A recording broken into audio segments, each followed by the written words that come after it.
السلام السلام السلام یا نبی.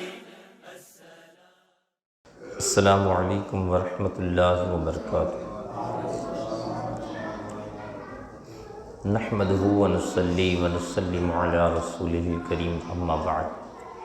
فاعوذ باللہ من الشیطان الرجیم. بسم اللہ الرحمن الرحیم. الا ان اولیاء اللہ لا خوف علیہم ولا هم يحزنون. صدق اللہ المولانا العظیم وبلغنا رسولہ النبی الامین المکین الکریم ونحن علی ذلک لمن الشاہدین والشاکرین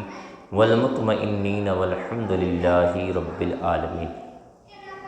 آئیے نہایت ہی ادب اور احترام کے ساتھ ساری کائنات کے رہبر عقیدت میرے اور آپ کے پیارے آقا جناب احمد مجتبیٰ حضرت محمد مصطفیٰ صلی اللہ تعالی علیہ وسلم کی بارگاہ گوہر ناز میں اپنی غلامی کا ثبوت پیش کرتے ہوئے بآواز بلند ہدیہ درود پاک پیش کیجیے. پڑھیے اللہم صلی علی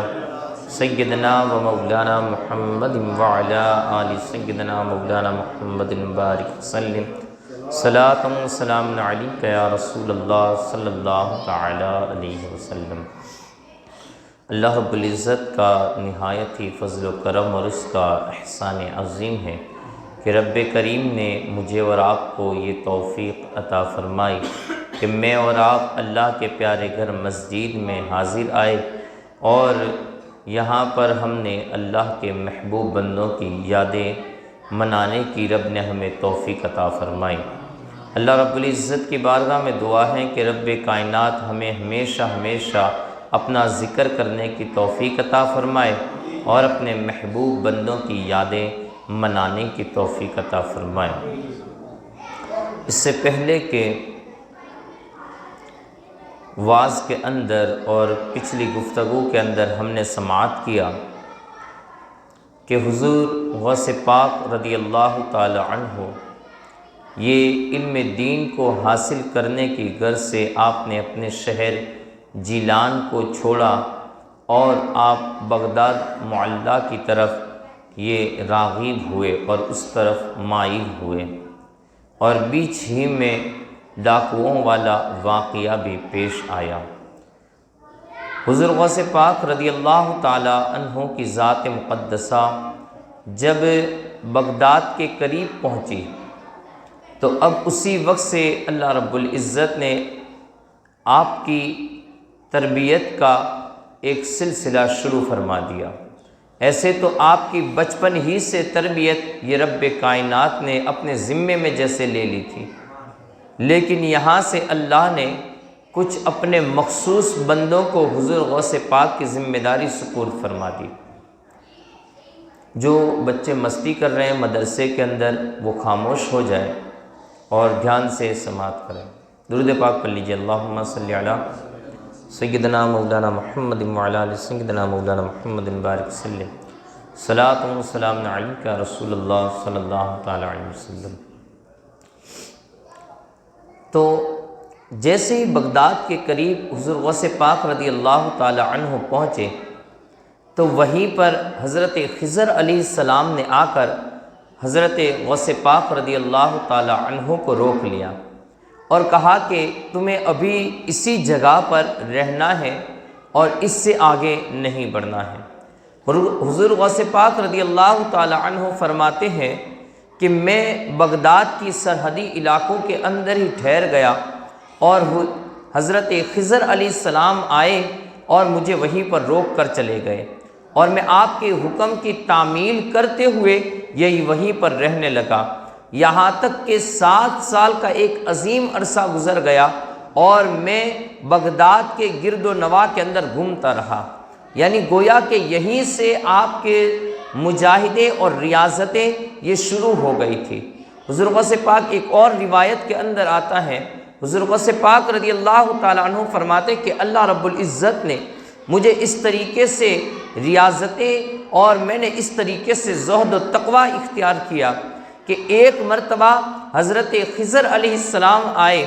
اور خضر علیہ السلام نے آ کر مجھ سے کہا کہ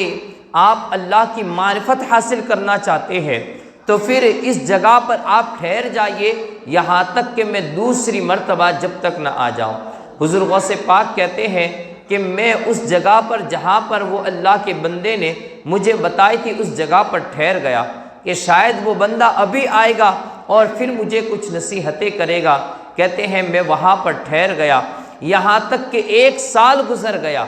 1 سال گزر گیا تو پھر وہ بندہ وہ حضرت خضر علیہ السلام یہ میرے پاس آئے، کہا کہ اب تو آپ مجھے کچھ نصیحتیں کریں گے، اب تو آپ مجھے اپنے ساتھ رکھیں گے۔ حضور غوث پاک رضی اللہ تعالیٰ عنہ فرماتے ہیں کہ انہوں نے کہا کہ کیا میں نے آپ سے نہ کہا تھا کہ آپ میری بات کی کوئی مخالفت نہ کریں گے، میرے حکم کی تعمیل کریں گے اور جیسا میں حکم دوں اس پر عمل کریں گے؟ کہا ہاں میں وعدہ کرتا ہوں جیسا آپ حکم دیں گے میں ویسا عمل کروں گا۔ تو اس کے بعد حضرت خضر علیہ السلام نے پھر کہا کہ یہاں پر ٹھہرے رہنا جب تک کہ میں تمہیں دوبارہ نہ مل لوں۔ کہتے ہیں بس آئے اور اتنا کہہ کر پھر چلے گئے، اور پھر پورا سال گزر گیا، اور پورے سال کے بعد پھر ایک مرتبہ آئے اور کہا کہ کیا حال ہے تمہارا، اور اس کے بعد مجھ سے حال چال پوچھا اور کہا کہ میں جب تک دوسری مرتبہ نہ آ جاؤں وہاں تک اسی جگہ پر ٹھہرے رہنا۔ حضور غوث پاک رضی اللہ تعالیٰ عنہ فرماتے ہیں پھر تیسرا سال بھی گزر گیا، اور تیسرے سال آئے تو اپنے ہاتھ کے اندر کچھ روٹیاں اور دودھ کا پیالہ لیے ہوئے آئے۔ کہا کہ اللہ کے بندے تو اپنے وعدے کا بڑا پکا ہے، تو اپنے وعدے کا بڑا پکا ہے، تو نے جو وعدہ کیا تھا واقعی میں تو نے اسے نبھا دیا۔ اور پھر کہتے ہیں کہ مجھے حکم دیا گیا ہے کہ میں تیرے ساتھ یہ روٹیاں اور دودھ کو کھاؤں۔ کہتے ہیں اس کے بعد میں حضور غوث پاک فرماتے ہیں میں حضرت خضر علیہ السلام کے ساتھ بیٹھ گیا اور وہاں پر آپ کے ساتھ میں نے کچھ کھانا کھایا۔ اس طریقے سے کہتے ہیں کہ میرے وہاں پر 7 سال گزر گئے، اور میں علم دین بھی حاصل کرتا رہا اور ساتھ ہی ساتھ زہد و تقوی کو بھی اختیار کرتا رہا۔ آخر کار 7 سال کا عظیم عرصہ گزر جانے کے بعد پھر مجھے بغداد میں داخل ہونے کی اجازت مل گئی۔ پھر جب میں بغداد میں داخل ہوا تو وہاں پر حضرت شیخ حماد بن مسلم دباس رحمۃ اللہ تعالیٰ علیہ کی خانقاہ پر میں پہنچ گیا۔ یہ جس وقت میں حضرت شیخ حماد کی خانقاہ پر پہنچا تو یہ وقت رات کا وقت تھا۔ اب اس وقت بھی ایسا تھا کہ بارش ہو رہی تھی، اور میں بارش ہی کی حالت میں چونکہ مجھے علم دین کی طلب، زہد و تقوی اور ریاضتوں کی طلب اس طریقے سے لگ چکی تھی کہ میں بارش کی حالت میں بھی وہاں پر رکا نہیں، کسی جگہ پر ٹھہرا نہیں، میں سیدھا بغداد میں داخل ہو گیا۔ جب حضرت شیخ حماد کی خانقاہ پر پہنچا تو کیا دیکھتا ہوں کہ آپ کے خادموں نے دروازوں کو بند کر دیا ہے، وہاں سے چراغ یہ بجھا دیے گئے ہیں، اور بارش ہونے کی وجہ سے وہ لوگوں نے چراغ کو بجھا کر وہاں کے خادم یہ جو پہرے دار تھے وہ لوگ بھی خانقاہ کے اندر پہنچ چکے تھے، انہوں نے دروازے کو بند کر دیا۔ آخر کار جب میں رات کے ایک انتہائی عظیم حصے کے اندر پہنچا تو میں نے خیال کیا کہ یہ بزرگ کی یہ خانقاہ ہیں اور ان کو کھٹکانا اور رات کے وقت بیدار کرنا یہ میں نے پسند نہ کیا۔ آخر کار حضرت کی خانقاہ کے چوکھٹ کے اوپر ہی میں سو گیا۔ ایک طرف بارش بھی ہو رہی تھی اور ساتھ میں وہیں پر بیٹھا رہا۔ کہتے ہیں ابھی آنکھ لگی تھی۔ ایک روایت میں آتا ہے حضور غوث پاک رضی اللہ تعالیٰ عنہ فرماتے ہیں کہ بارش ہو رہی تھی، سخت ٹھنڈی بھی تھی، اور پھر مجھے وہاں پر جیسے ہی میں بیٹھا میری آنکھ لگ گئی۔ آنکھ کا لگنا کیا تھا، جیسے ہی آنکھ لگی تو فوراً کہتے ہیں کہ مجھے احتلام ہو گیا۔ میں اٹھا وہاں سے، بارش کا پانی جو بڑا ہی ٹھنڈا تھا اس کے اندر جا کر میں نہانے لگا۔ میں نے غسل کیا، پھر آ کر سویا، اور جیسے ہی آنکھ لگی پھر سے احتلام ہو گیا۔ کہتے ہیں کہ اس رات کے اندر ایک روایت میں آتا ہے 17 مرتبہ احتلام ہوا، ایک روایت میں آتا ہے 40 مرتبہ یہ احتلام ہوا، اور میں 40 مرتبہ ہر وقت ہر احتلام کے بعد یہ غسل کرتا رہا۔ گویا یہاں پر بھی یہ اللہ رب العزت نے آپ کے جسم کی پاکی فرما دی، اور آپ نے 40 مرتبہ غسل کیا، اور اس کے بعد صبح کا سفیدہ نمودار ہوا اور وہاں پر حضرت شیخ حماد کی خانقاہ کے اندر سے اذان کی آواز آئی۔ خادموں نے خانقاہ کے دروازے کھول دیے اور اس کے بعد حضور غوث پاک فرماتے ہیں میں جیسی اندر داخل ہونا چاہ رہا تھا تو میں کیا دیکھتا ہوں، شیخ حماد بن مسلم رحمت اللہ تعالی علیہ ایسے کھڑے تھے جیسے کہ وہ میرا انتظار کر رہے ہو۔ انہوں نے فوراً ہی مجھے سینے سے لگا دیا اور کہا کہ عبد القادر، یہ تصوف اور زہد و تقویٰ کی امانتیں آج میرے پاس ہیں، کل تیرے پاس آ جائے گی، اسے صحیح جگہوں پر خرچ کرنا، اسے صحیح طریقے سے استعمال کرنا۔ کہتے ہیں اس کے بعد میں حضرت شیخ حماد کی بارگاہ میں رہنے لگا اور وہیں سے رہتے ہوئے میں پھر بغداد کے اندر جو مدرسہ نظامیہ تھا اس کے اندر میں تعلیم بھی حاصل کرنے لگا۔ میں نے ہر طریقے کے علوم و فنون کو حاصل کیا۔ بزرگان دین فرماتے ہیں کہ حضور غوث پاک نے اس طریقے سے علم دین کو حاصل کیا کہ اگر علم تفسیر کے اندر، علم حدیث کے اندر اور اسی طریقے سے فقہ کے اندر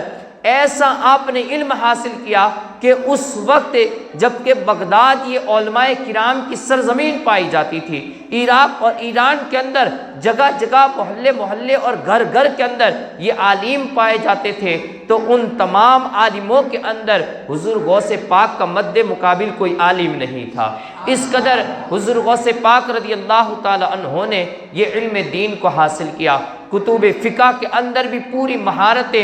مہارت حاصل کی۔ علم تفسیر اور علم حدیث کے اندر بھی آپ نے اتم طریقے کی مہارت کو حاصل کیا، اور ساتھ ہی ساتھ حضرت شیخ حماد رحمت اللہ تعالی علیہ کے پاس بیٹھ کر آپ نے علم طریقت کو بھی سیکھا۔ باہر پورا دن یہ آپ ظاہری علوم کو سیکھتے تھے، علم شریعت کو سیکھتے تھے، اور حضرت شیخ حماد کی بارگاہ میں آ کر پھر وہاں سے علم طریقت کو بھی حاصل کرتے تھے، وہاں پہ علم باطن کو بھی حاصل کرتے تھے۔ حضرت شیخ حماد رحمت اللہ تعالی علیہ یہ اس طریقے سے آپ کی تربیت فرماتے تھے کہ آپ دیکھیے کہ جو بندہ عالم بن جاتا ہے تو علم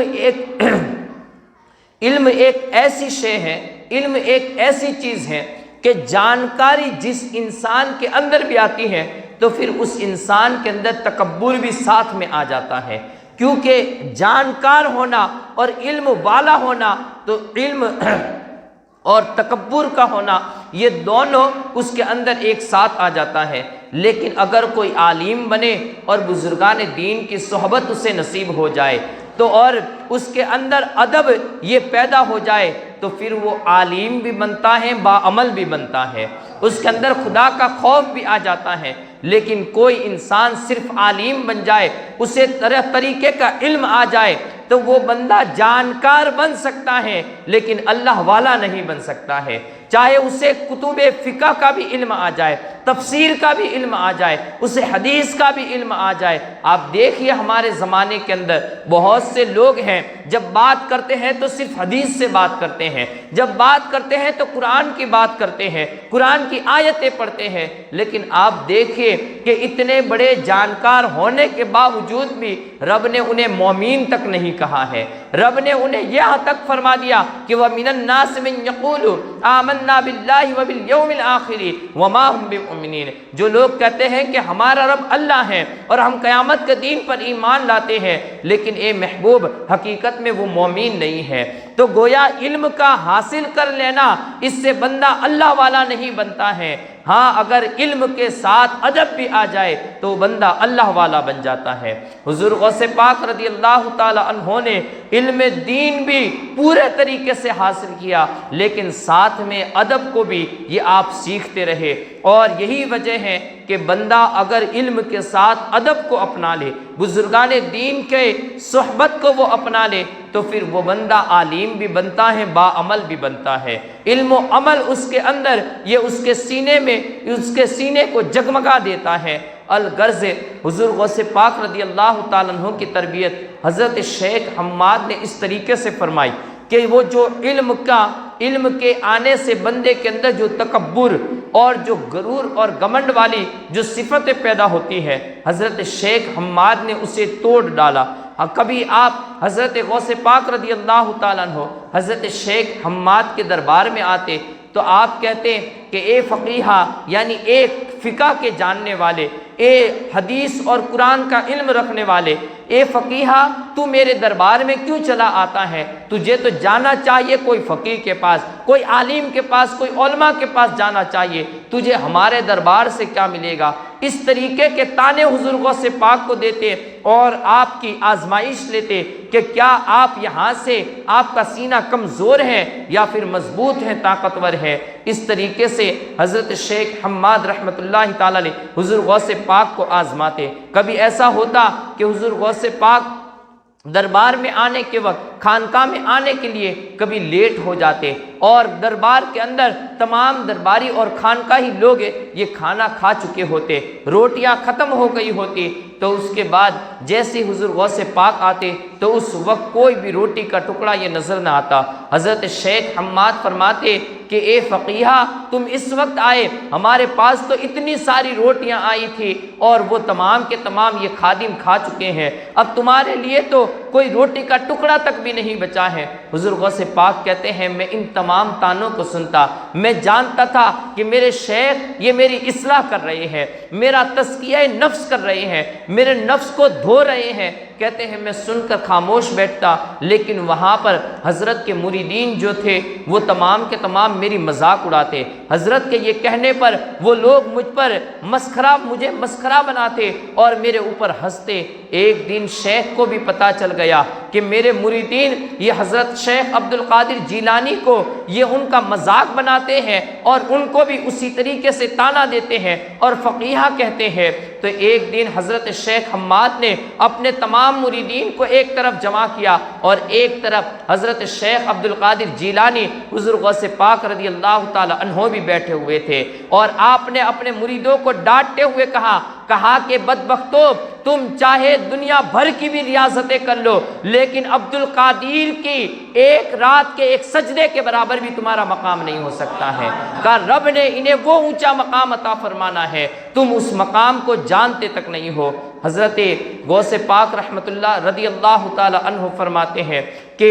حضرت شیخ حماد نے اچھے طریقے سے میری تربیت فرمائی اور میں حضرت شیخ حماد کے دربار میں رہنے لگا۔ آپ کے دربار کو پہچاننے کی ایک تو وجہ یہ ہوئی کہ پہلے تو میں آپ کی خانقاہ کا نام سن کے چلا آیا تھا، لیکن اس وقت میرے اندر یہ چیز نہیں تھی کہ حضرت شیخ حماد یہ بغداد کے ایک ولی کامل بزرگ ہے۔ کہتے ہیں یہ اس وقت مجھے حاصل ہوئی کہ ایک دن میں نے جب علم حاصل کرتے ہوئے بغداد کے حالات کو دیکھا کہ بغداد کے حالات کے اندر بہت سارے جھگڑے اور وہاں پر حکومتی سطح پر فسادات رونما ہو چکے تھے، اور میں ان جھگڑوں اور فتنوں سے بچنا چاہتا تھا، تو میں نے اپنے دل میں یہ طے کر لیا کہ میں بغداد کو چھوڑ کر کسی اور جگہ پر چلا جاؤں گا۔ حضور غوث پاک کہتے ہیں بس میں نے یہ خیال لایا اور اسی خیال کو عملی جامہ پہنانے کے لیے میں ایک دن صبح کے وقت بغداد سے ایک باہر کا راستہ نکلنے والے راستے پر میں وہاں سے چل پڑا۔ جیسے ہی ابھی میں نے بغداد سے باہر قدم رکھنا چاہا کہ غیب سے آواز آئی، کہا کہ اے عبد القادر کہاں جا رہے ہو؟ ہم نے تو تمہارے لیے اس بغداد کو تمہارے لیے بنایا ہے اور یہاں پر تمہیں رہ کر میری مخلوق کی تمہیں یہ رہنمائی کرنی ہے اور ان کے سینوں کو ہدایت کے نور سے منور کرنا ہے۔ حضرت شیخ عبد القادر جیلانی حضور غوث پاک فرماتے ہیں بس یہ ندا کا آنا تھا کہ میں فوراً وہاں سے واپس پلٹا اور بغداد کی طرف پلٹنے لگا، بغداد کے اندر داخل ہونے لگا۔ کہتے ہیں میں ایک گلی سے گزر رہا تھا کہ ایک بزرگ تھے، انہوں نے اپنے دروازے کو اپنا منہ نکالنے جتنا کھولا تھا اور انہوں نے اتنا کھول کر اپنا منہ یہ دروازے سے باہر نکالا اور گھور گھور کر وہ میری طرف دیکھ رہے تھے۔ کہا عبد القادر کیوں باہر جانے والے تھے اور باہر نکلنے کا ارادہ رکھتے تھے، کیوں چلے نہیں گئے؟ کیا ہوا، تمہیں اجازت نہیں ملی؟ کہتے ہیں بس ان کا یہ گھورنا پہلے تو میرے اندر ایک ڈر پیدا کر دیا لیکن وہاں سے ان کے چہرے کو دیکھ کر میں آگے کی طرف نکل گیا، لیکن جیسی آگے کو پہنچا تو ان کے الفاظ یاد آئے اور میں سمجھ گیا کہ یہ تو وہ بزرگ ہیں جو کشف رکھتے ہیں، یعنی وہ حالات جانتے ہیں جو دلوں کے ہیں۔ کہا میں تو اکیلا جانے والا تھا، جو ارادے تھے وہ میرے دل میں تھے، کسی کو پتہ نہیں تھا۔ آخر کار مجھے یاد آیا کہ واقعی میں یہ بزرگ اللہ کے محبوب بندے ہیں، یہ اللہ کے ولی معلوم ہو رہے ہیں۔ کہتے میں اسی وقت الٹے قدم واپس پلٹا اور پھر ان گلی کوچوں کا میں نے یہ وہاں پر سفر شروع کیا، وہاں دوڑنے لگا کہ اس مکان کو ڈھونڈوں جہاں پر وہ دروازہ تھا اور اس دروازے سے اس شخصیت نے اپنا چہرہ باہر نکالا تھا۔ کہتے ہیں میں گلی کوچوں کے اندر یہ گھومتا رہا، یہ تلاش کرتا رہا، لیکن نہ مجھے وہ مکان دکھائی دیا، نہ مجھے وہ دروازہ نظر آیا۔ کہتے ہیں بس اس کے بعد میری تمام تر کوششیں اور تمام تر یہ محنت مجھے اس مکان کو ڈھونڈنے کے اندر لگ گئی اور اس بزرگ کو ڈھونڈنے کے اندر میں نے صرف کر دی۔ آخر کار پھر مجھے ایک دن حضرت شیخ حماد بن مسلم دباس رحمۃ اللہ تعالی علیہ یہ بظاہر طور پر نظر آ گئے۔ کہتے ہیں میں نے جیسے آپ کو دیکھا تو پہچان لیا، کہا حضور آپ ہیں اور آپ تو سر الہی جاننے والے ہیں، یعنی وہ باتیں جو انسان کے دلوں کے اندر پیدا ہوتی ہے رب نے تو آپ کو اس کا بھی علم عطا فرمایا ہے۔ کہتے ہیں اس کے بعد میں حضرت شیخ حماد کے دربار میں رہنے لگا اور آپ کے پاس سے آپ کے فیضان سے یہ مالا مال ہونے لگا۔ حضرت شیخ حماد رحمۃ اللہ تعالی علیہ نے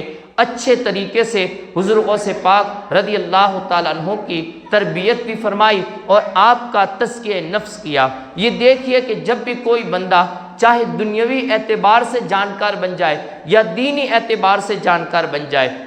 لیکن اگر وہ اللہ والا بننا چاہتا ہے تو اس کے لیے لازم اور ضروری ہے کہ وہ اللہ والوں کے پاس جائے، اللہ والوں کے دربار میں جائے اور کسی اللہ والے مرد صالح کا وہ دامن پکڑ لے اور اس کے دامن سے وابستہ ہو جائے اور اس کی نصیحتوں پر عمل کرنے لگے۔ کبھی وہاں سے دھتکارا جانا اور وہاں سے ٹھکرایا جانا اس کو بھی وہ پسند کرے اور وہ جانے کہ یہ بھی میرے تزکیہ نفس کے لیے ہے، یعنی جو میری انا ہے، تکبر ہے، غرور ہے، جو دنیاوی جاؤ حشمت ہے کہ فلاں بندہ تو کرسی پر بیٹھا ہے میں کرسی پر کیوں نہ بیٹھوں، تو کہا کہ یہ جو چیزیں ہوتی ہیں اللہ والے اسے مٹا دیتے ہیں اور بندے کے دل کو صرف اللہ والا بنا دیتے ہیں۔ اس کے دل میں پھر یہ باتیں نہیں ہوتی ہیں کہ کون اوپر ہے کون نیچے ہے، بس اس کی ذات ہوتی ہے اور رب کی ایک ذات ہوتی ہے، اس کے سامنے ہر چیز فنا ہو جاتی ہے۔ اگر کوئی ذات کی بقا ہوتی ہے تو وہ اللہ کی ہوتی ہے،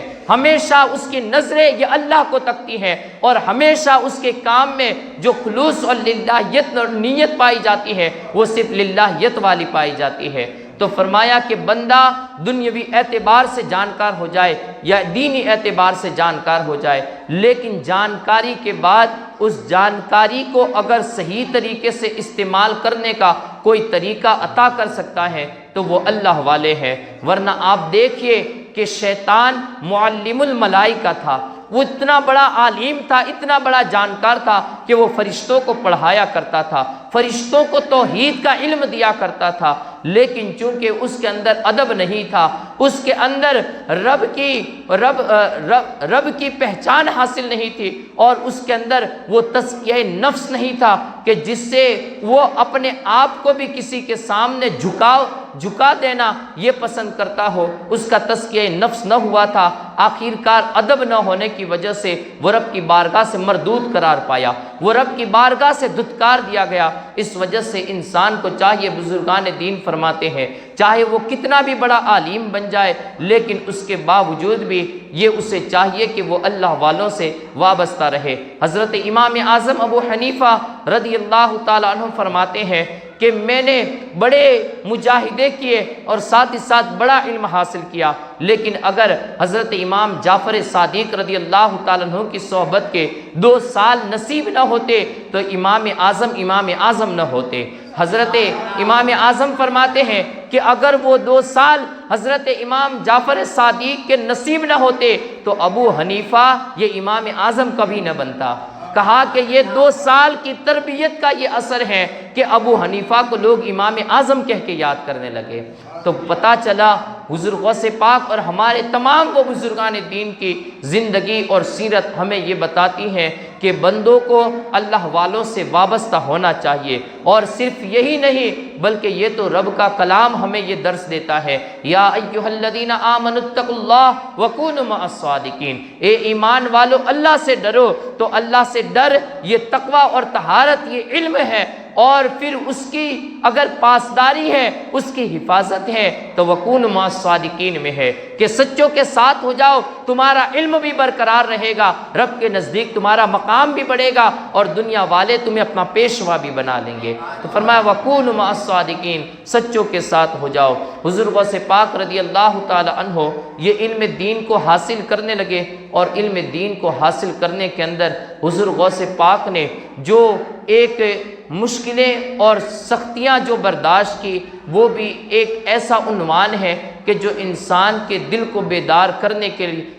کے قابل ہے، کرنے کے لائق ہے۔ یعنی حضور غوث پاک رضی اللہ تعالیٰ عنہ جسے لوگ غوث اعظم کہتے ہیں، جنہیں لوگ امام الاولیاء کہتے ہیں، جنہیں لوگ سلطان الاولیاء کہتے ہیں، لیکن ہم اگر آپ کی سیرت طیبہ کو دیکھیں تو آپ کی سیرت طیبہ کبھی مشکلوں سے بھری ہوئی ہے، تو کبھی یہ تکالیف کا ایک منظر ہمیں دکھاتی ہوئی نظر آتی ہے۔ حضور غوث پاک رضی اللہ تعالیٰ عنہ خود فرماتے ہیں کہ کبھی کبھار مجھ پر اس قدر مصیبتیں اور تکلیفوں کے پہاڑ ٹوٹ جاتے کہ اگر وہ مصیبتیں، وہ مشکلیں یہ پہاڑوں کے اوپر گر جاتی تو پہاڑ بھی ریزہ ریزہ ہو جاتے۔ کہتے ہیں اس قدر مشکلیں اور مشقتیں یہ مجھ پر آ جاتی، کبھی کبھار ایسا ہوتا کہ وہ مصیبتیں، وہ تکلیفیں برداشت کرنے کی میری طاقت نہ ہوتی تو میں زمین پر لیٹ جاتا، اور لیٹ کر فَإِنَّ مَعَ الْعُسْرِ يُسْرًا إِنَّ مَعَ الْعُسْرِ يُسْرًا ان آیت مبارکہ کا میں ورد کرنے لگتا کہ ہر مشکل کے بعد آسانی ہے، ہر مشکل کے بعد آسانی ہے۔ کہتے ہیں میں اس آیت مبارکہ کا ورد کرتے جاتا اور لیٹا رہتا، یہاں تک کہ آندھی جیسی بھی مصیبتیں ہوتی، میں جب بیدار ہوتا تو تمام مصیبتوں سے چھٹکارا نصیب ہو جاتا تھا۔ حضور غوث پاک رضی اللہ تعالیٰ عنہ نے گویا ہمیں یہ بہترین وظیفہ عطا فرمایا، کہا جب تمہیں بھی کوئی مشکلیں پیش آ جائے تو فَإِنَّ مَعَ الْعُسْرِ يُسْرًا إِنَّ مَعَ الْعُسْرِ يُسْرًا کا ورد کیا کرو، زمین پر لیٹ جاؤ اور سوتے ہوئے ان آیت مبارکہ کی تلاوت کرو، رب کائنات تمہاری مشکلوں سے تمہیں نجات عطا فرما دے گا، مصیبتوں سے تمہیں چھٹکارا مل جائے گا۔ حضور غوث پاک رضی اللہ تعالیٰ عنہ فرماتے ہیں، روایتوں میں آتا ہے کہ حضور غوث پاک رضی اللہ تعالیٰ عنہ جب زمانہ طالب علمی کے اندر تھے تو ایک دن ایسا آیا کہ آپ کو 20 دن تک کوئی کھانے کی چیز نصیب نہیں ہوئی۔ 20 دن تک آپ دیکھیے کہ ایک تو وہ وقت کہ جہاں پر غربت کا ایک عالم تھا، اور ساتھ ہی ساتھ آپ اپنے وطن سے بھی دور تھے، اور وہاں پر نہ کوئی آپ کا اپنا تھا کہ جہاں سے کھانا کھایا جائے، یا کوئی ایسا کوئی راستہ بھی نہ تھا کہ جہاں سے فری میں کھانا ملتا ہو، اور آج کے طریقے کے ایسے مدرسے بھی نہ تھے کہ جہاں پر اندر کھانا پکایا جاتا ہو اور وہیں سے کھانا مل سکتا ہو۔ حضور غوث پاک اور ہمارے ان تمام بزرگوں پر ہمارے ماں باپ قربان جائے کہ انہوں نے دین جو آج ہم تک پہنچایا ہے، یہ نہ انہیں مدرسوں میں مدرسے والوں نے کھانا دیا تھا، اور نہ ان کی کوئی ایسی یہ حفاظت کرنے والا اور ذمہ داری اٹھانے والا تھا کہ جنہوں نے ان کے کھانے کے اخراجات اٹھا لیے ہو اور ان کے تمام وہ خرچوں کو اپنے ذمے میں لے لیا ہو۔ ان بزرگوں پر ہمارے ماں باپ قربان کہ انہوں نے اپنی ذاتی محنتیں کی، انہوں نے کھانا بھی اپنے پیسوں سے کھایا، انہوں نے کبھی کبھار یہ کھانا نہ کھا کر بھی اللہ کے رسول صلی اللہ تعالی علیہ وسلم کے دین کو یہ ہم تک پہنچایا۔ جہاں پر وہ اللہ کا دین آج ہم تک بغیر کسی ہمیں محنتوں کے نصیب ہو چکا ہے، لیکن اس دین کو حاصل کرنے کا یہ ہمارے پاس وقت نہیں ہے، اس دین کو سیکھنے کا، بلکہ اس دین کی آنے والی کتاب مبین، یہ کتاب شفا قرآن مجید کو سیکھنے کا اور اسے پڑھنے تک کا بھی، یعنی اسے پڑھنے کے لیے بھی سیکھنے کا یہ بھی ہمارے پاس آج وقت نہیں ہے۔ جبکہ ہمارے بزرگوں نے، ان تمام بزرگوں نے کہ جنہوں نے اس دین کو آگے تک پہنچانے میں اپنی زندگیوں کو صرف کر دیا، ہر چیز کو لٹا دیا، اپنے گھر بار کو بھی انہوں نے چھوڑ دیا، اور وہ تمام چیزوں کو چھوڑ کر صرف اور صرف اللہ کے دین کی تبلیغ کے لیے، اللہ کے رسول کے نظام کو، نظام مصطفیٰ کو لوگوں میں عام کرنے کے لیے انہوں نے اپنی زندگیاں وقف کر دی۔ حضور غوث پاک فرماتے ہیں 20 دن ایسے گزر گئے کہ کھانے کی کوئی مباح چیز نصیب نہیں ہوئی، یعنی مباح چیز کہتے ہیں کہ کوئی ایسا پھل یا کوئی ایسی گھاس تک نہیں تھی کہ جس کو کھا لیا جائے اور پیٹ کی آگ کو بجھا لیا جائے۔ کہتے ہیں 20 دن ایسے گزر گئے، اور پھر 20 دن جب گزر گئے تو کہتے ہیں ایک دن میں وہاں سے چلا اور ایک بیابان کی طرف، کھنڈرات کی طرف گیا۔ جیسے ہی کھنڈرات میں پہنچا تو میں نے وہاں پر 300 فقیروں کو یہ پہلے ہی سے وہاں پر مباح چیزوں کو ڈھونڈتے ہوئے پایا کہ کہیں سے کوئی کھانا مل جائے، کوئی مباح چیز نصیب ہو جائے جس سے ہم اپنے پیٹ کی آگ کو بجھا سکیں۔ کہتے ہیں مجھے ان 300 فقراء مساکین کا وہاں پر رزق خدا کو ڈھونڈنا یہ دیکھا نہ گیا۔